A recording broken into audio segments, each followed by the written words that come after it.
బొల్లవరం ప్రజలారా, ఇంతకుముందు మనం చెప్పుకున్నట్లుగా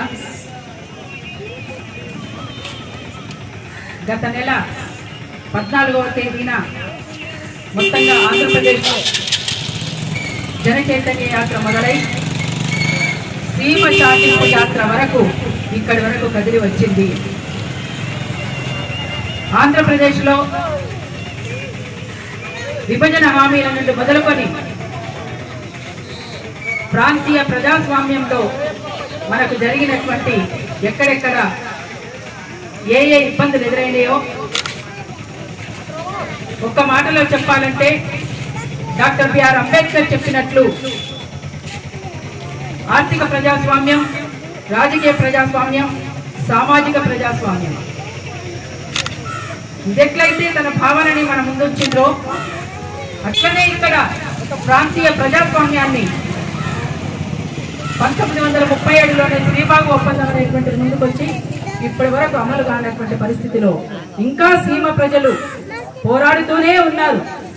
అభివృద్ధి కోసం, ఇక్కడ ప్రాజెక్టుల కోసం, నిధుల కోసం, నియామకాల కోసం ఒకటా రెండా అనేక రకాల సమస్యలతో సతమతమవుతూ సుగ్గితో అల్లాడుతున్నటువంటి పరిస్థితి ఇవాళ రాయలసీమ ప్రాంతంలో జరుగుతూ ఉంది. అందుకోసమే అక్కడి నుంచి మొదలుకొని ఇక్కడ దాకా కూడా కదిలి వచ్చి ఈ ప్రాంతానికి కూడా న్యాయం జరగాలని కొనసాగుతున్నటువంటి ఈ సీమ చాటింపు యాత్రను ఒక చారిత్రాత్మకమైనటువంటి స్థలం బొల్లవరం కామ్రేడ్ నీలం రామచంద్రయ్య గారి పోరాటం, కామ్రేడ్ రాంబాబు ఈ ప్రాంతంలో అసువులు వాసినటువంటి కామ్రేడ్ ఉల్లిగడ్డల వీరన్న నుంచి మొదలుకొని ఇట్లా ఒకరా ఇద్దర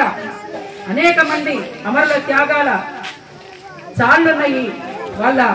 స్ఫూర్తి ఉన్నది, వాళ్ళ బాట ఉన్నది. అందుకోసమే బొల్లవరం నుంచి ఇవాళ సీమ చాటింపు యాత్ర మొదలైంది. ఇక్కడ రేపు మీ ఎన్నికల్లో మీ ముందుకు ఎవరు వచ్చినా సరే మాకు ఇచ్చినటువంటి శ్రీబాగు ఒప్పందానికి సంబంధించినటువంటి విషయంలో ఏం హామీ ఇవ్వదలుచుకున్నారు మీరు, ఇక్కడ పెండింగ్ లో ఉన్నటువంటి ప్రాజెక్టుల విషయంలో ఏం హామీ ఇవ్వదలుచుకున్నారు మీరు, ఇక్కడ నిరుద్యోగ సమస్య పైన కానీ, ఇక్కడ సుగ్గి సమస్య పైన కానీ అనేక రకాల సమస్యల పైన మేమంతా కూడా అల్లాడిపోతున్నటువంటి సీమకు ఏం హామీ ఇస్తారని చెప్పేసి ఒక లిఖిత పూర్వకమైనటువంటి హామీని మీరు అడగాలని, మొత్తంగా ప్రశ్నించాలని, నిలదీయాలని ప్రజలందరికీ కూడా చాటింపు చేయడానికే ఇవాళ ఈ సీమ చాటింపు యాత్ర కదిలి వచ్చింది. అందుకు ఈ సీమ చాటింపు యాత్రకు స్వాగతం పలికినందుకు, ఆహ్వానం పలికినందుకు బొల్లవరం గ్రామ ప్రజలందరికీ కూడా మరొకసారి విప్లవాభినందనలు తెలియజేస్తూ లాల్ సలాం.